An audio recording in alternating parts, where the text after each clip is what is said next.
C'est avec beaucoup d'émotion que nous avons appris cette nouvelle hier matin quand nous nous apprêtions pour la messe. Et on était vraiment très émus de voir que ce pasteur au cœur large nous a été arraché à l'affection de l'Église et du monde. Mais comme ça tombe au cœur de la fête de Pâques, qui est la fête de la résurrection, la fête du salut de l'homme, donc nous accueillons cette volonté de Dieu dans l'espérance que le pape sera sauvé et nous aussi avec. Processus de succession, d'abord, quand un pape décède, il y a les obsèques, les funérailles à organiser. C'est ce que les cardinaux ont commencé à organiser aujourd'hui. Ils ont fait une première réunion pour préparer et ils ont déjà fixé la date des funérailles. C'est le samedi prochain que les funérailles auront lieu à Rome. Et c'est après cela maintenant qu'ils entreront dans ce qu'on appelle le conclave. Donc ils entreront en réunion. Les cardinaux qui ont l'âge de voter, c'est un peu plus d'une centaine. Donc c'est eux qui vont se retrouver dans la prière constante, persévérante et intense. Ils vont demander à Dieu de leur indiquer qui parmi eux, ou même en dehors d'eux, qui peut assumer cette charge aujourd'hui. Quelle est la volonté de Dieu?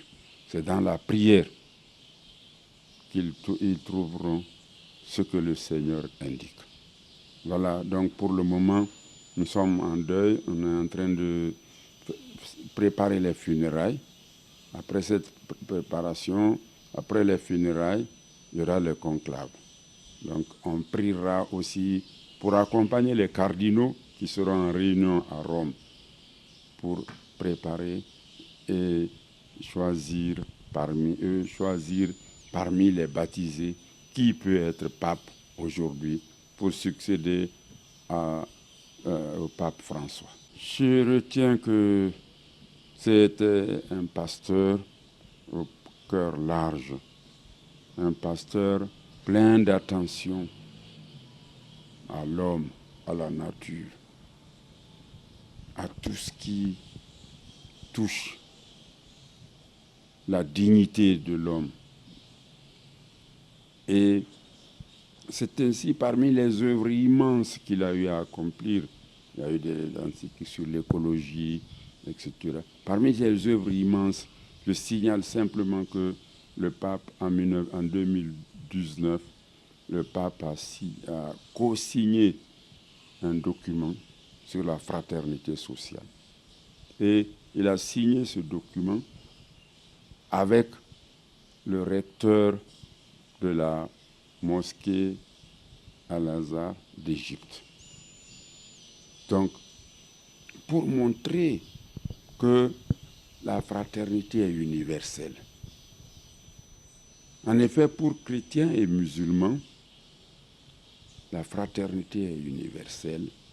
Nous devons pouvoir aimer tout homme, quel que soit son sexe, quelle que soit sa religion, quelle que soit sa couleur, etc. Donc, le document sur la fraternité sociale que le pape a co-signé avec le recteur de la mosquée Al-Azhar va dans ce sens-là. Et c'est un document qui encourage la cohabitation pacifique. C'est un document qui encourage le dialogue interreligieux. Donc, c'est un héritage que le pape nous a laissé.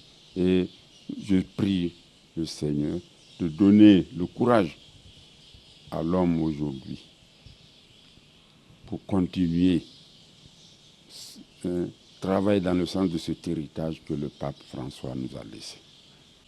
Le problème, ce n'est pas une affaire d'ethnie, ce n'est pas une affaire de continent, c'est une affaire de Dieu.